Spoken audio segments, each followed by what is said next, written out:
Oi, tô aqui. Tá difícil, hein? Pronto, voltando. Tá lá, e dentro dessas sinalizações, o quê?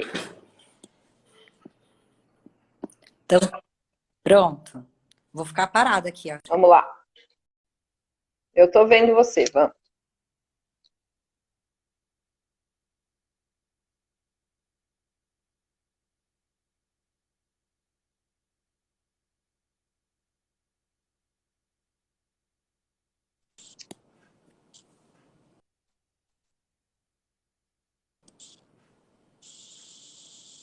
Agora vai.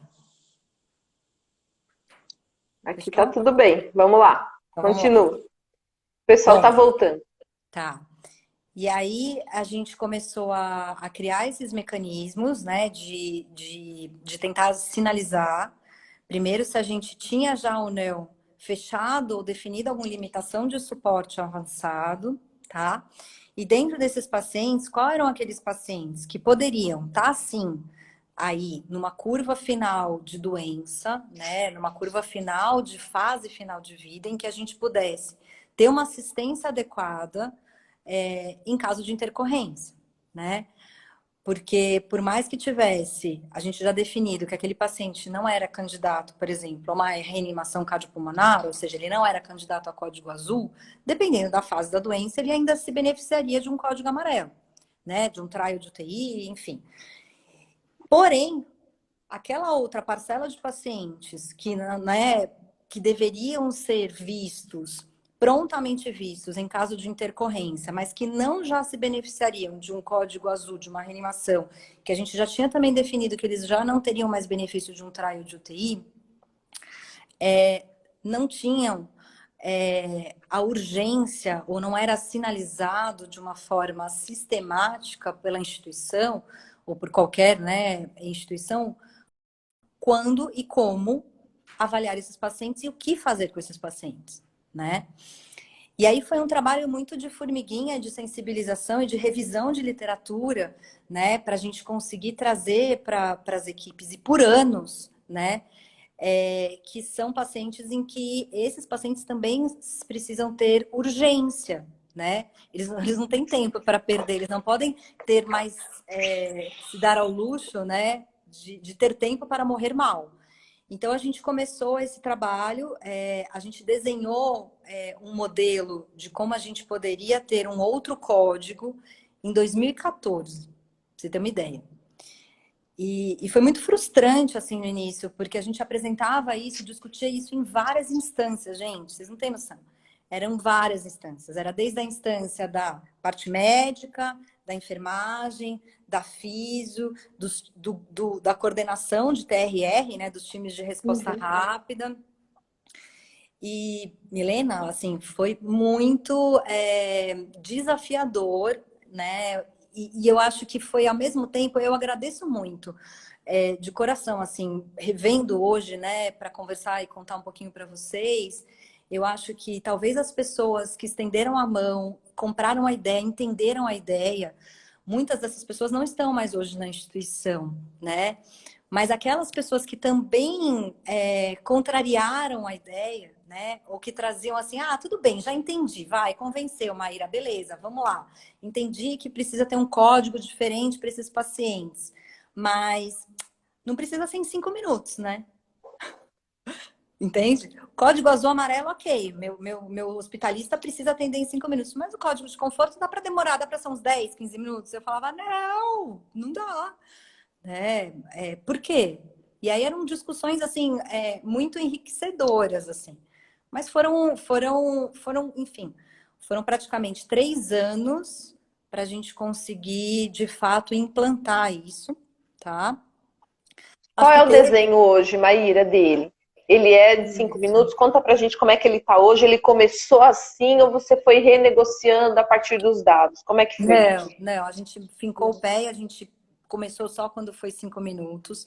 O que ajudou foi que em 2015 saiu na Nursing e depois no editorial, na Harvard Business, que fala realmente um pouco sobre um Comfort Code, tá? Ele é um pouco diferente, na verdade ele é bem diferente, mas traz a ideia, tá? Então, da literatura, e eu faço um paralelo depois do que é o nosso.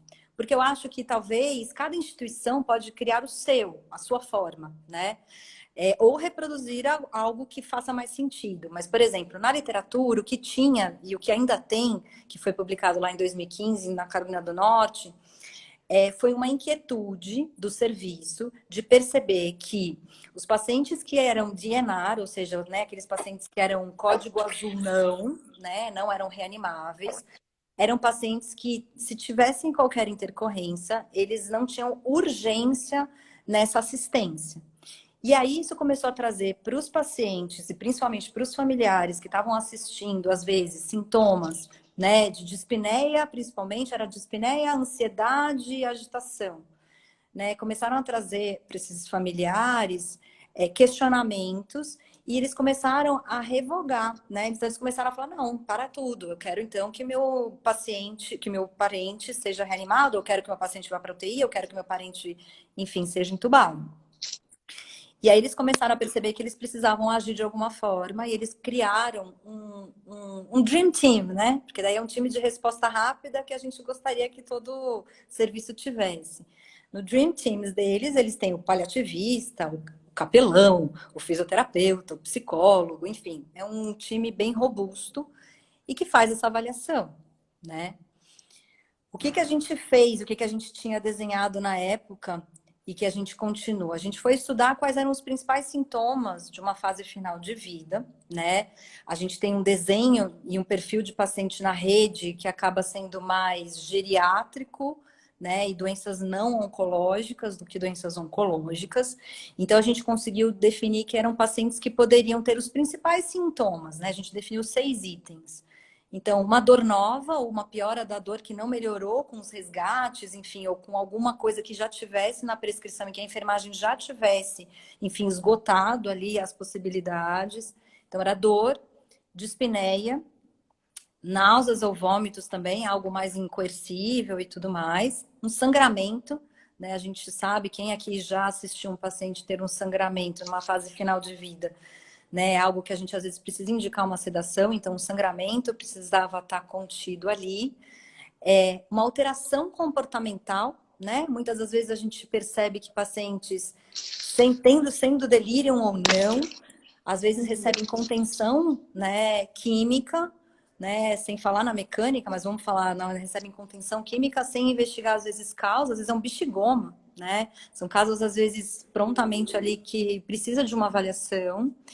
E o sexto item, que para mim eu acho que talvez seja um dos mais importantes, é a avaliação subjetiva da enfermeira assistencial, né? Então, a equipe de enfermagem, às vezes percebe, às vezes não, né? Na maioria das vezes, tem uma noção muito mais clara que aquele paciente está entrando, né, num processo ativo, às vezes, muitas vezes, que o médico que está assistindo aquele paciente, né?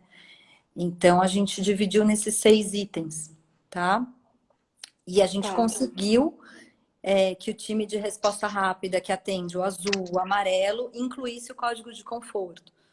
Né? Tá, legal. Então são esses 6, eles não estão vinculados a sinais vitais, é isso que eu estou entendendo, né? Sim.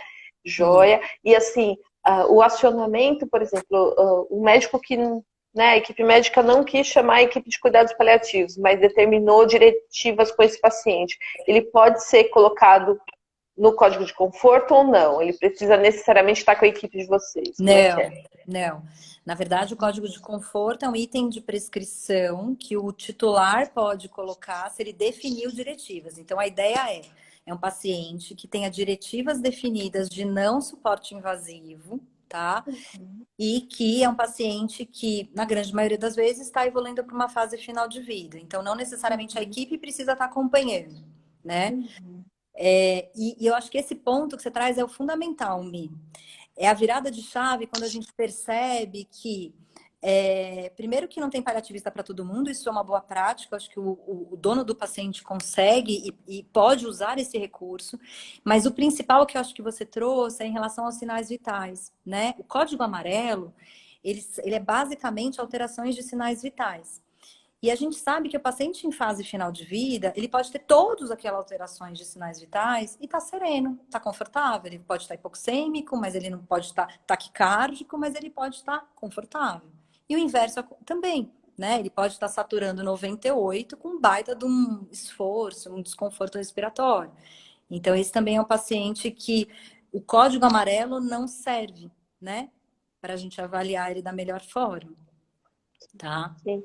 Tá. Mas eu vou enfim, vou estimular o pessoal a mandar perguntas aí pelos comentários, e aí eu vou cutucando um pouco para você dar tempo de você tomar uma aguinha enfim, estimular o debate um pouco aqui, né? Queria, enfim, né, a gente já conversou sobre o código de conforto, eu já passei por algumas instituições onde eu fiz esse diálogo para a gente, enfim, implementar o código de conforto. Eu tive algumas dificuldades, então queria comentar com vocês, porque talvez tenha sido a dificuldade de muitas outras pessoas em outras instituições, e sei que você já passou por isso. E tem. A Mel, acho que está pedindo para repetir os 6 itens que você falou sobre dos sintomas. Dor nova ou piora da que ele já tinha, dor de espineia, vômito, sangramento, alteração comportamental e impressão subjetiva do enfermeiro. Quem aciona é o enfermeiro, tá? Aí, enfim, acho que tem uma outra coisa que eu queria conversar, acho que depois o pessoal, a gente vê se dá, os profissionais do time que atendem, o código tem alguma formação, algum preparo, né, para avaliar isso. Enfim, daqui a pouco você comenta um pouco. Tá bom. Né? E aí, Maíra, eu queria te falar 2 coisas, assim, a gente percebeu que, assim, as empresas eu conversei com 2 empresas sobre time de resposta rápida, né? Não os médicos que atendem, mas o acionamento mesmo, do telefone, do botãozinho e tal. Enfim, que nem como eu aciono o código de conforto, como é que eu coloco um outro canal. Conta pra gente isso aí, como é que foi essa negociação e tal. Dá as dicas aí, porque é difícil. Foram barreiras. Como a gente fez nos 3 hospitais, mas a gente implementou nos 3 hospitais a partir de março de 2018. E cada hospital tinha uma forma de acionamento, inclusive do azul e do amarelo, diferente. Então, tinha hospital que era a enfermeira ligava para o BIP, né? Tocava ali um ramal e acionava o BIP do hospitalista. Tinha hospital que era uma campainha dentro do quarto, né?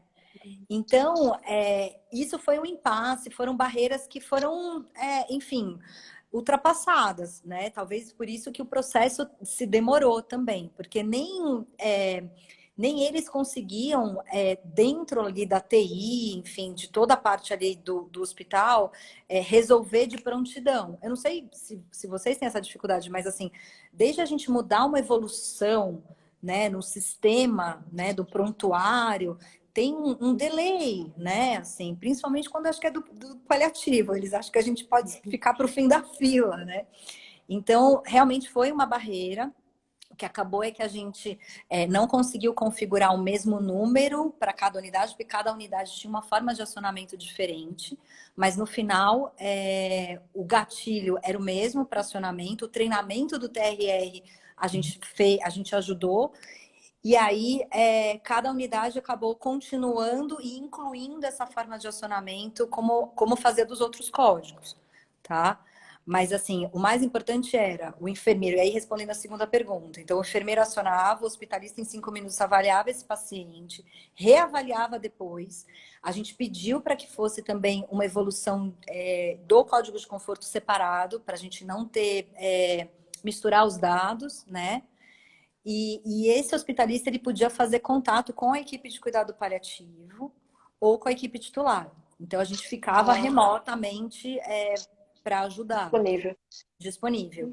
E a enfermeira também, né? O enfermeiro de cuidado paliativo da equipe, que a gente tem uma enfermeira, né, em cada unidade. Se fosse no horário que ela também estivesse atuando, ela também seria acionada, tá? Para avaliar. Mas eu queria linkando com isso, né? Até porque você falou da questão do prontuário e tal, que é sempre uma construção, né?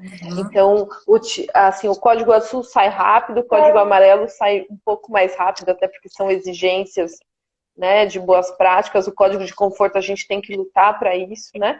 Mas eu queria agora te provocar com 2 coisas, né? E saber a tua experiência. Uma é se você chegou a participar de momentos que a Joint foi avaliar a rede ou outras certificações internacionais aí da rede São Camilo. Acho que alguém perguntou quais hospitais.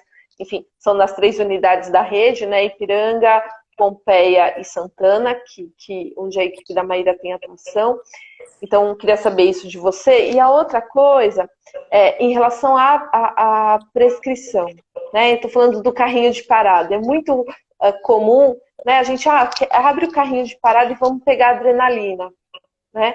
Agora, assim, abrir o carrinho de parada para pegar o midazolam, nem sempre a boa vontade, né? Eu estou falando da equipe de enfermagem, eu estou falando, às vezes, da equipe médica do manejo, eu estou falando da equipe de farmácia enfim, na rapidez, na agilidade e tal. Enfim, numa das instituições que eu trabalho, a gente está tentando linkar a rapidez na chegada da medicação, do código de conforto. Então, eu queria saber um pouco da experiência de vocês nisso. Vamos lá.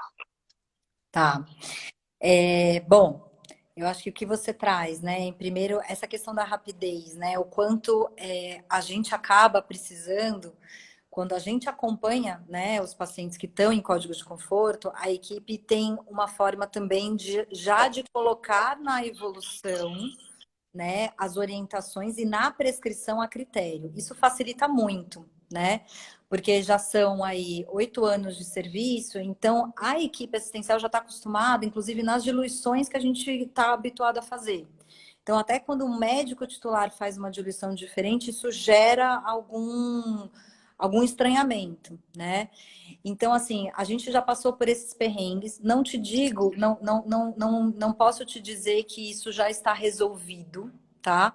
A gente não tem disponível no carrinho de parada as medicações que a gente gostaria, né? A gente brigou e brigou, né? No bom sentido, mas a gente argumentou e tentou trazer essas discussões e a gente ainda não tem eu não tenho essa resposta para te dar, né? O que ajuda muito é que como é o paciente que às vezes já está em uso, vamos dizer assim, de alguma daquelas medicações, pelo menos um resgate de morfina até chegar, sabe, o midazolam da sedação, alguma coisa ali, a enfermagem já tem uma agilidade maior, tá? E a farmácia também já tem um preparo maior, mas eu não tenho disponível ali o midazolam, por exemplo, tá? Qual foi a outra pergunta que você fez? Desculpa. A questão das acreditações, assim, se Sim, vocês levaram os indicadores, sim, conta pra gente. sim. Dentro das 3 unidades, a Pompeia que tem a Joint, a gente já participou, eu inclusive já participei de quando teve as auditorias e tudo mais. E foi assim, foi muito bacana ter participado do processo, porque a gente teve um reconhecimento ali que, putz, cara, não consigo nem te descrever, assim, mas foi nossa, mas que bacana, nossa, mas é assim, que legal. Enfim, a auditora ficou bem feliz que existia esse processo e que funcionava, porque eles, não sei se você já participou, se alguém já participou, mas eles fazem todo o trace, né, todo o trajeto ali do paciente, né, então não dava para dizer assim, tem e dá uma maquiada que funciona, tipo, ela realmente viu que aquele paciente foi atendido e quais foram as condutas e tudo mais, tá? E tem uma coisa, Mi, que eu acho que é muito interessante, né? É o quanto a gente consegue trazer segurança institucional para o médico daquele paciente, que aquele paciente dele, se a gente, por exemplo, se ele internou na UTI, né? E a gente acha que ele pode receber o mesmo cuidado numa unidade de internação e ele ser prontamente atendido se ele tiver um desconforto e a família também se sentir segura em relação a isso, né? É o ciclo que fecha, sabe assim? Então, a gente conseguiu, aí a gente vem fazendo esse levantamento de dados, né? A gente já teve autorização da Plataforma Brasil, então a gente está, claro, que veio com o ano da pandemia, a gente brecou um pouquinho, mas a gente está para publicar mesmo os resultados, né? Então, assim, o quanto, de fato, a dispneia acaba sendo o principal sintoma mesmo de acionamento, né? Mas seguido da impressão subjetiva do enfermeiro. Então, é aquele enfermeiro que está acompanhando o paciente, né? E o mais interessante é que, assim, apesar daqueles pacientes serem pacientes candidatos a código de conforto numa intercorrência, se eles estão bem paliados, teoricamente a gente não precisa ter tantos acionamentos. Então, o número de acionamentos é pequeno, que é algo que a gente também conseguiu convencer o TRR que iam ser pequenos os números. E quando fossem acionados, para eles, na forma de executar, ia ser muito mais claro, né, o plano de cuidados daquele doente, tá? E aí a gente conseguiu também entender o quanto a gente vem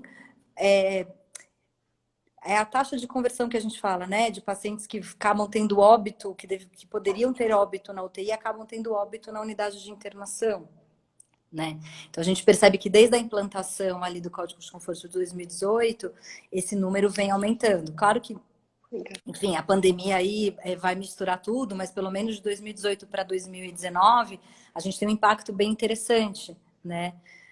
No número de óbitos que a gente conseguiu ter em unidade de internação e não em UTI.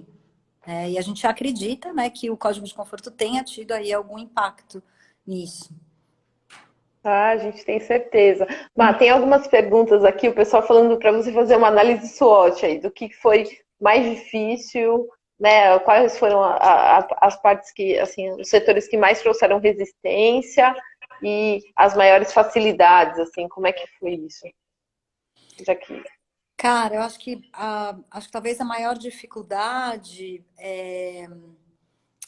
Então, é muito louco, né? Porque como a gente desenhou isso em 2014 e foi lapidando e o negócio foi só funcionar em 2017, chegou um momento em que a própria equipe interna desacreditou e estava quase desestimulada a continuar a tentar que isso desse certo, né?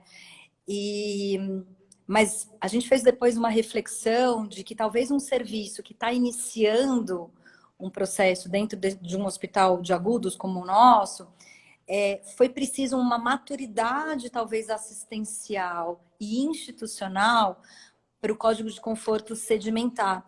Então, no final do dia, assim, o que eu posso responder? Que talvez algo que para a gente inicialmente foi muito difícil, né? Foi muito frustrante, desestimulante. A gente percebe hoje que talvez foi necessário, foi um processo que foi preciso de maturidade mesmo, sabe?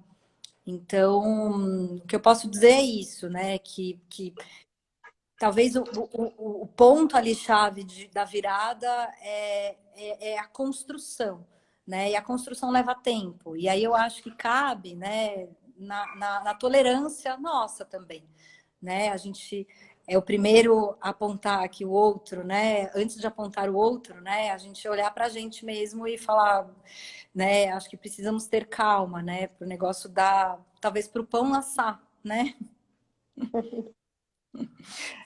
Você sabe que eu tenho o Ricardo falando, né? Incrível essa análise, né? É, Querido. uma reflexão que eu tenho tido, né? Eu tenho, enfim, participei enfim, estou em um serviço que acabou de ser um hospital novo, né? Que nasce grande, mas de alguma forma é novo e tal, com toda uma expectativa.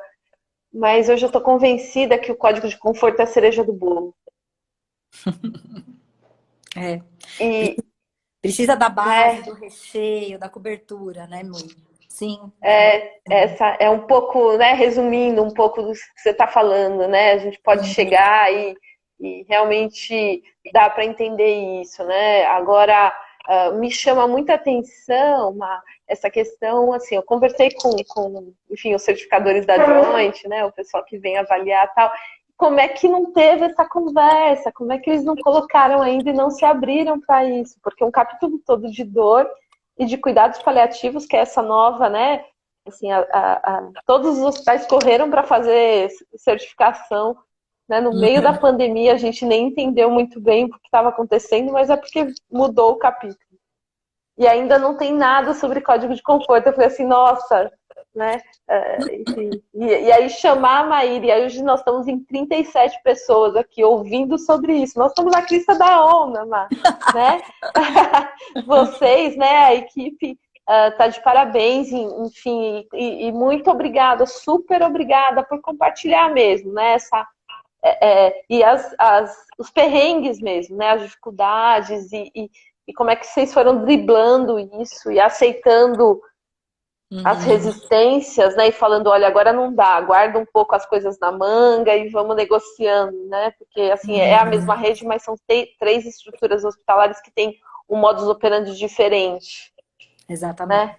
Então, Uhum. estar em rede nem sempre significa a mesma construção, Né? né? Uhum. Exato. Então, enfim, acho que hoje a gente vive isso no sistema privado, né? E enfim, acho que a gente não teve muita gente que se posicionou a respeito disso no setor público, falando um pouco. Você conhece algumas iniciativas do setor público a respeito do Código de Conforto? Você já ouviu falar?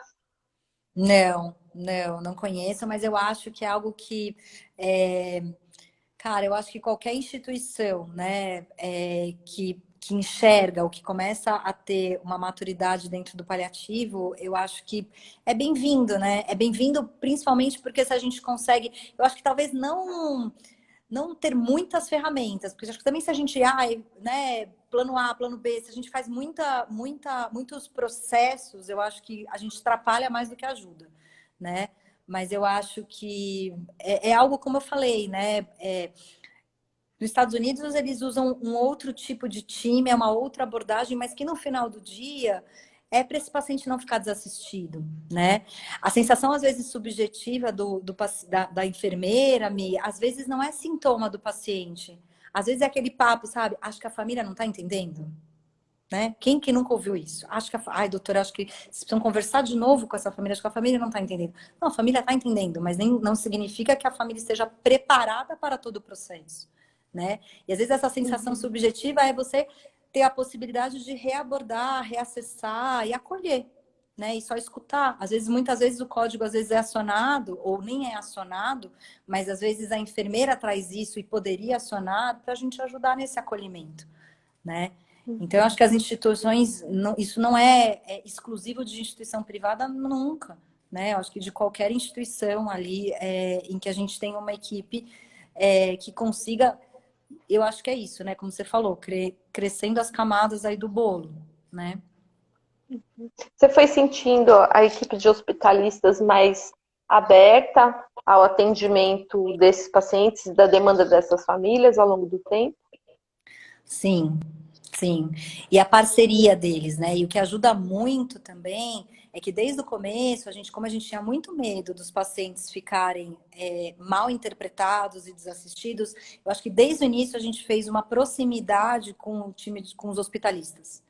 Né? Então, terminava, vamos supor, o plantão, vamos dizer assim, o turno, né, da enfermeira do paliativo, a gente desenhou uma lista que ela entregava, né, em mãos para esse hospitalista e falava, olha, dos pacientes que a gente acompanha de paliativos, talvez assim, algo que, enfim, ninguém pediu para a gente fazer, né, mas acho que era um excesso de zelo e de cuidado nosso e que com o tempo isso deixou de ser necessário, mas eu acho que talvez essa proximidade, né, do tipo, vamos trabalhar juntos em prol do mesmo objetivo, porque é isso, né, você facilita também o plantão do colega, que não conhece o paciente, não tem vínculo, cai de paraquedas ali naquele caso, né? Às vezes vai estar um familiar que só vem à noite, que a gente também não conheceu, enfim. É um ajudando o outro, né? Num objetivo, acho que comum. No fundo é comunicação e acolhimento, É. Em todo, né? né? É, Em tudo, né? em O todo. pessoal está perguntando, a Lu está perguntando do apoio do psicólogo, né? Na subjetividade do acolhimento, né? A Luciana é uma fonoaudióloga que eu tive a honra e o prazer de trabalhar num dos hospitais que eu trabalhei, é uma fufa, e aí? Conta aí, Delícia. Lu. Ela é psicóloga, desculpa. Fala. Ela está falando desse acolhimento, da subjetividade. Mas Sim. vocês tinham esse apoio também? Como é que estava? Da psicologia? A Uhum. psicologia, na verdade, a gente conta com a equipe multi, né, do hospital, então a gente tem psicólogos que não são nossos exclusivos, né, a gente adoraria, mas e eles, né, se dividem em todas as demandas ali que tem do hospital, mas a parceria é muito grande, né, e eles sabem que quando a gente pede, de fato, eles vêm com muita boa vontade, mas às vezes eles assumem e avaliam, às vezes, essa família, no dia seguinte, talvez, às vezes, do código, né? Porque é isso, enquanto eu tenho a equipe ali, esse código não precisa, ou não necessariamente, a enfermeira às vezes aciona. Então, ele acaba sendo mais para momentos em que a equipe não está no hospital. E aí, a equipe não está no hospital, a psicologia também não está, né? A gente não tem plantão de psicologia. Mas no dia seguinte, o psicólogo faz essa ponte, né? Quando a gente vê necessidade. A experiência da Carolina do Norte tinha psico, né? Era o Dream Team, né? Era dos sonhos, assim, tinha tudo. E era 24 horas, mas eu não lembro do. Eles não descrevem muito o turno, mas o que eu entendo era um time de resposta rápida, que tinha, né, capelão, inclusive, e muitas das vezes era comunicação, não eram nem sintomas, assim, eles tinham todo ali, né, um fluxo ali de sintomas, bem pragmático, mas era mais, eles descrevem muito o quanto, às vezes, era a comunicação e o quanto essa família sentir que o paciente foi prontamente, né, atendido, né, trouxe alívio, não só para o sofrimento do paciente, mas de quem estava junto, né? Que legal. Que legal, ó, a Lu falou, traduzir, né? Depois de tanto tempo trabalhando com ela, ó, eu sabia até o que ela estava pensando, olha que legal. Ó, o pessoal tá falando de material e tal. Mas eu posso colocar isso, você pode mandar algumas coisas e a gente deixar disponibilizado aqui no Insta da NCP, pode ser? Posso. Dos Depois eu artigos e reúno. tal, Isso, tá? artigo, mando sim, mando sim. Isso. E assim que sair o nosso aí, pode deixar que eu também aviso. Tá. Eu posso colocar o pôster de vocês, que foi apresentado lá no Congresso. Sim. Então, com dados lá de 2018, mas sim, ali tem pelo menos, né, os gatilhos, os seis gatilhos de acionamento. Então, acho que já ajuda. E estou à Beleza, gente. Então, disposição. nos próximos dias, a gente coloca aqui para vocês, tá?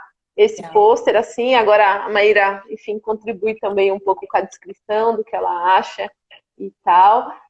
Mas dá para falar mais um monte de coisa. Tem um paciente falando, né, desse apoio e tal. Mas, assim, acho que é um pouco isso, né, que a gente tinha para falar com você. Quero super te agradecer pela disponibilidade. Ontem a gente teve problema aí na internet. Você prontamente aceitou estar com a gente aqui. Muito Peço obrigada. desculpas também, que eu acho que hoje também teve, não sei se é daqui, se é daí, mas enfim, acho que esses dias meio ruins de chuva, né, a gente não conta muito. Eu que agradeço, né, agradeço muito. Para mim é um prazer, né, estar aqui contigo. Eu acho que a NCP cara, de São Paulo tá demais. Dei uma olhada ali no congresso.